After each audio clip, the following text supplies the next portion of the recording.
आइए अगली भौतिक राशि ताप पर चर्चा करते हैं। ताप, टेम्परेचर। ताप को मापने के 3 पैमाने हैं, डिग्री सेल्सियस, डिग्री फ़ारेनहाइट एवं केल्विन। आइए अब इन पैमानों में संबंध देखते हैं।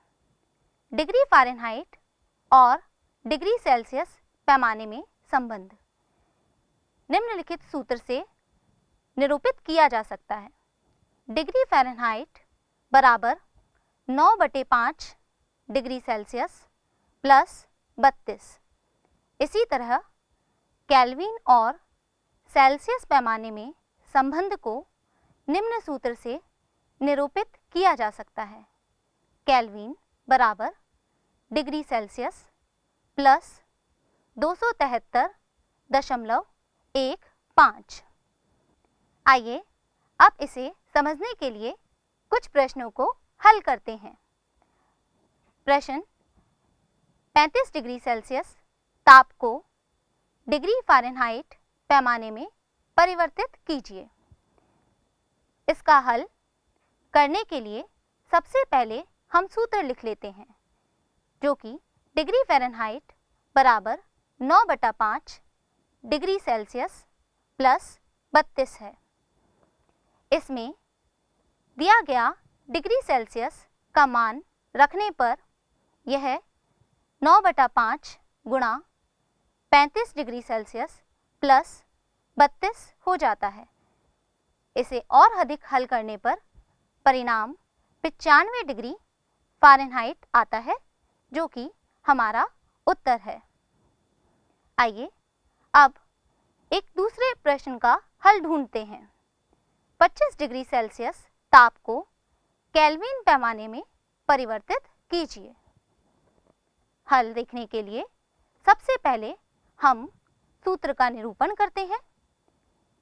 केल्विन बराबर डिग्री सेल्सियस प्लस 273.15। दिए गए मान को डिग्री सेल्सियस की जगह रखने पर केल्विन बराबर 25 डिग्री सेल्सियस प्लस 273.15 आता है। इसका हल करने पर परिणाम 298.15 केल्विन आता है।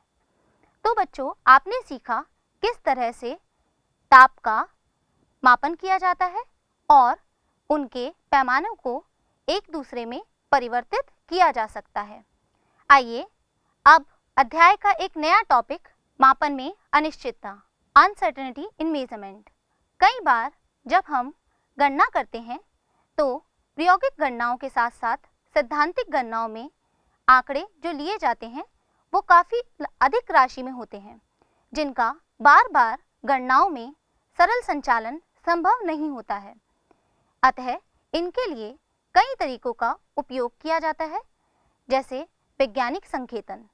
आइए वैज्ञानिक संकेतन के बारे में जानकारी लें। इसे स्क्रीन पर दिखाए अनुसार प्रदर्शित किया जा सकता है। कैपिटल N गुणा 10 की घात स्मॉल n।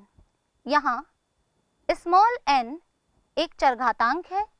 इसका मान धनात्मक एवं ऋणात्मक हो सकता है, जबकि कैपिटल N का मान 1.000 और 9.999 के मध्य कोई भी संख्या हो सकता है। कैपिटल N को डिजिट टर्म भी कहा जाता है। आइए अब इसे समझने के लिए एक प्रश्न का हल ढूंढते हैं। प्रश्न 0.00016 को वैज्ञानिक संकेतन में लिखिए। इसका हल करने के लिए सबसे पहले हम वैज्ञानिक संकेतन का निरूपण कर लेते हैं। जैसा कि कैपिटल N गुना 10 की घातांक स्मॉल n दिया गया है। आपने देखा कि कैपिटल N डिजिट टर्म में परिवर्तित करने के लिए हमने इस राशि में दशमलव संख्या को 4 स्थान दाहिने हाथ की तरफ खिसका दिया है।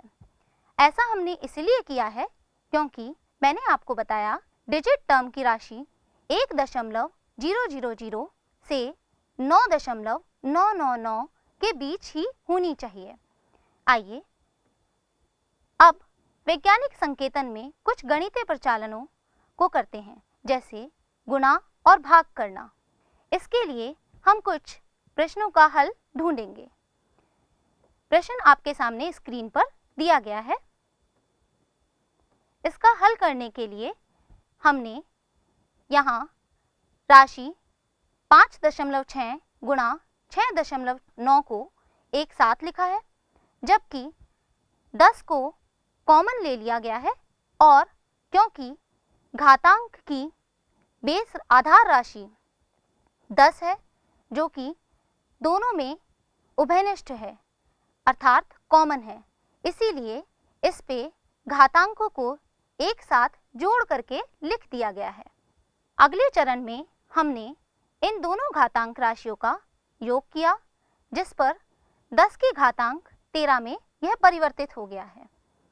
और अगले चरण में जब हमने 5.6 को 6.9 से गुणा किया है तो परिणाम 38.64 गुणा 10 की घातांक 13 आया है। पर जैसा कि हम जानते हैं और मैंने आपको बताया कि डिजिट टर्म की राशि 1.000 से लेकर 9.999 के बीच होनी चाहिए, इसीलिए हम इस राशि में दशमलव अंक को एक स्थान बाईं हाथ की तरफ स्थानांतरित कर देते हैं, जिससे परिणाम 3.864 गुणा 10 की घातांक 14 हो जाता है। प्रश्न आप स्क्रीन पर देख सकते हैं। इसमें 2.7 गुणा 10 की घातांक -3 बटा 5.5 गुणा 10 की घातांक 4 को दिया गया है। आइए इसका हल ढूंढते हैं। आपने देखा यहाँ जो स्टेप मैंने लिखी है, इसमें 2.7 को 5.5 से विभाजित करते हुए दिखाया गया है और 10 की घातांक -3 और -4 लिखा है। बच्चों, ऐसा मैंने इसीलिए किया है क्योंकि प्रश्न में दिखाई गई 10 की घातांक 4 जो कि हर में थी, उसको हम अंश में लेकर आए हैं, जिससे कि उसका साइन माइनस में बदल गया है। अब यहाँ हम जब इसका हल करते हैं तो 2.7 को 5.5 से विभाजित करने पर परिणाम 0.4909 आता है। साथ में गुणा में 10 की घातांक -7 जो कि ऊपर दिए गए चरण में -3 एवं -4 का योग करने पर प्राप्त हुआ है। क्योंकि दोनों ही साइन माइनस में है, इसीलिए इसका योग किया गया है। पर जैसा कि आपने देखा था, हम डिजिट टर्म 1.000 से 9.999 के बीच रखते हैं। अतः परिणाम लिखते समय हम दशमलव को एक स्थान दाहिने हाथ की तरफ स्थानांतरित करते हैं, जिससे कि परिणाम स्क्रीन पर दिखाए अनुसार 4.909 गुणा 10 की घातांक -8 में परिवर्तित हो जाता है। ये हमारा फाइनल परिणाम है। तो बच्चों, आपने देखा किस तरीके से हमने गुणा और भाग किया। आइए अब कुछ अन्य गणितीय प्रचालनों जैसे योग करना और घटाना को देखते हैं। इसके लिए हम एक प्रश्न लेते हैं और इसका हल ढूंढते हैं। आप देखते हैं कि प्रश्न 6.65 गुणा 10 की घातांक 4, 8.95 गुणा 10 की घातांक 3 का हमें योग करना है। आइए इसका हल ढूंढते हैं।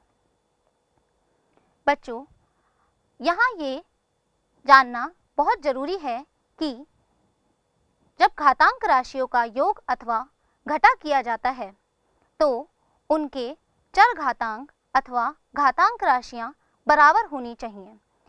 आपने देखा प्रश्न में 8.95 के साथ गुणा राशि में घातांक 3 है, जबकि 6.65 के 10 की घातांक 4 है।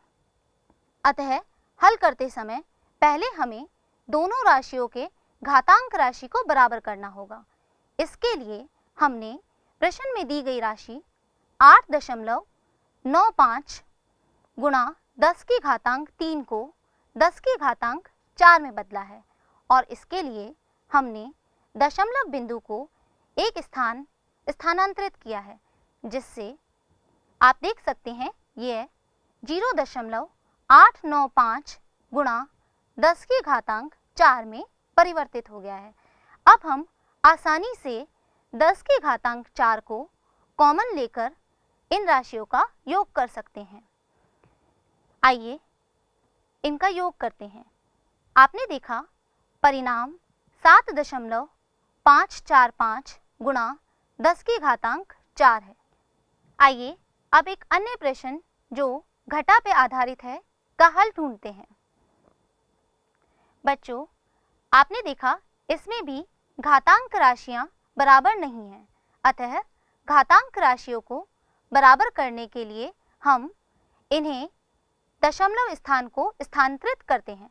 आपने देखा कि 4.8 को बदलकर 0.48 किया गया है, यानी यहाँ दशमलव स्थान को एक अंक दाहिने हाथ की तरफ स्थानांतरित किया गया है, जिससे कि घातांक -3 से -2 में परिवर्तित हो जाती है। अब हम आसानी से 10 की घातांक -2 को कॉमन लेकर राशियों का घटा कर सकते हैं।